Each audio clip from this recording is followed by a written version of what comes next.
Hi, Victoria. Good to see you via Zoom, and thank you for agreeing to share with us about your experience during this time of the pandemic. Maybe you could tell us a little bit about yourself. Sure. So my name is Victoria Elliott, and I am a new mother, and I'm also a member of the Grace Choir, singing the alto section.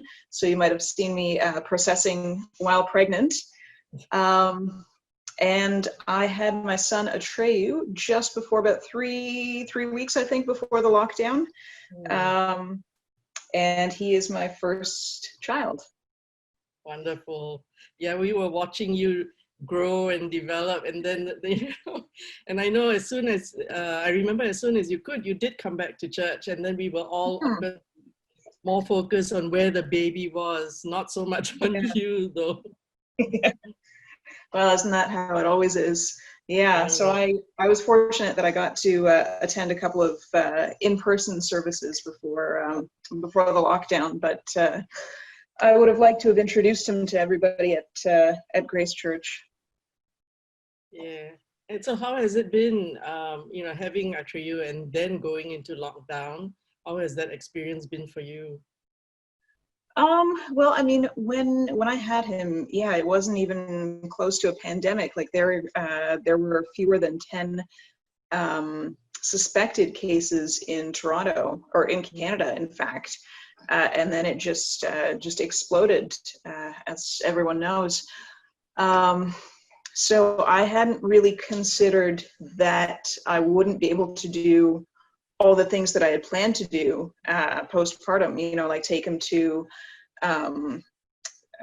drop-in centers and go grocery shopping with him and take him to church eventually, all that sort of stuff. Hadn't really crossed my mind. And then we went into lockdown, and well, even a little bit before that, in fact, I was very apprehensive of taking him places just because of, no vaccinations and that potential health risk. But that's understandable. But then since the lockdown, it's definitely been a challenge. We've been blessed in many ways, because my husband wasn't laid off, so his hours were a little bit reduced, which means he gets to spend more time with Atreyu, but we actually still have an income that we can depend on. And on top of that, I was already collecting EI, maternity leave EI, before the CERB went into effect. So I wasn't held up by, delays with Service Canada or CRA. That's good. So, very fortunate in that regard. Right. But it's been a challenge because so many people, so many of our friends, including many people from Grace Church, offered to help out, in the weeks and months after Atreyu's birth. And we weren't able to, to call on their help because of social distancing measures and, just concern for his health and our health and everybody's health. Yeah. So that's, it really does take a village to raise a child, and I feel we've been adversely impacted in that way, but in many other ways we've been blessed with, financial security and of course internet, so we're able to stay in touch with people. Right. And just people checking in on us virtually. So have the grandparents, uncles and aunts and the cousins have they been able to meet Atreyu yet? Grandparents and uncles and aunts. So I've been up to visit my parents once already. In fact, we're going up again tomorrow to Ottawa to visit. So that's a little bit of help for me, and it's a bit of a break for my husband because he's still here working, but he'll get a few full nights of sleep. Yeah, I'm sure it's not a situation you had anticipated, but it really threw you in for a loop, and there you are parenting literally 24/7, and I'm sure you were nursing him, and it's on demand, right? So so that's been another challenge. Actually, we ran into sort of a little bit of a speed bump with breastfeeding about 4 to 6 weeks in, and we couldn't, I mean, public health has lactation consultants available for free. They're covered by OHIP. But we weren't able to call on those services except for a virtual one, same as we're doing right now for this interview. So that was a little bit of a challenge too. We did get back on track. That's good. That's good. Yeah. He's growing well, I can see.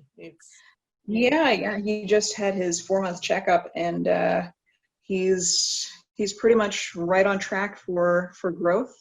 Good. So yeah. Good, and he is curious. He's looking around. He's a little baby, so that's all good. Yeah. So maybe you could share a little bit of how your faith has been impacted or helped by this time. A little bit of both, actually. This is a really interesting question. It's a great question, and when I first saw it, I sort of struggled with how to answer it. But I think faith in Christ parallels with faith in people. You can't really have one without the other. And in this very unusual time, my faith in people has been both reaffirmed and heavily tested. So reaffirmed it because of the myriad ways in which people have stepped up for one another. Frontline workers, essential workers, neighbors helping one another with things like groceries or getting out. People just being more respectful of each other, being kinder to each other. But then it's been tested because there's that other side of humanity. I could point to our neighbors in the South as an example. Certainly, I mean, most of them, they're not all like that. But of course, the newsworthy ones are, the people who don't wear masks or who assault storekeepers for, requiring them to wear masks, that sort of thing. The Black Lives Matter movement notwithstanding. I mean, that's both reaffirmed and tested my faith. Reaffirmed because of the tremendous support that I'm seeing in social media and centrist and I guess left-leaning media in general, but then also tested because of what you see on the other side. Yeah. So going beyond faith in people, I mean, we don't know what this virus is going to do, where it's going to go, if we're going to even have a vaccine, and if we get one, when it's going to come, and how effective it'll be. So there's, I mean, I have faith that we will get through it one way or another.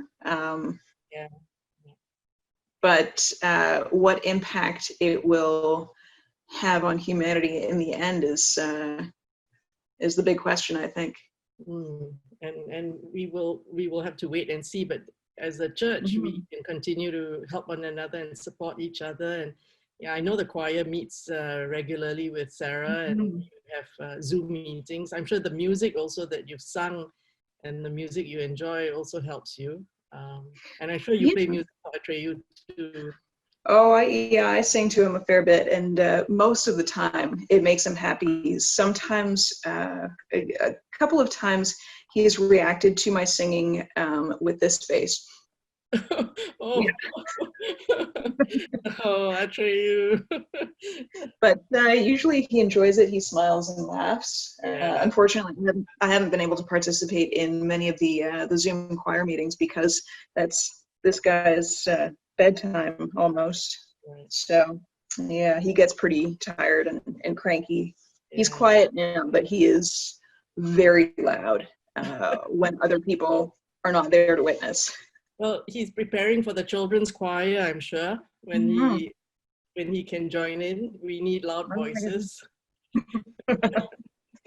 Yeah, well, he's not shy about making himself heard at home, that's for sure. Good.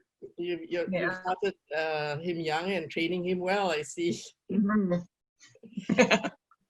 But you know, I want to thank you for taking this time to just chat with me and share some of your thoughts and feelings, and you know, be assured that we are all praying for one another and doing our best to help one another and prepare for the future. So all the best for your travels tomorrow, and you know who to call and where to look. Well, we're not ready to offer babysitting, but when you need some, you can holler in our direction.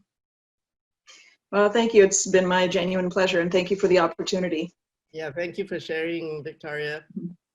See you soon in real time, Atreyu. We can't wait.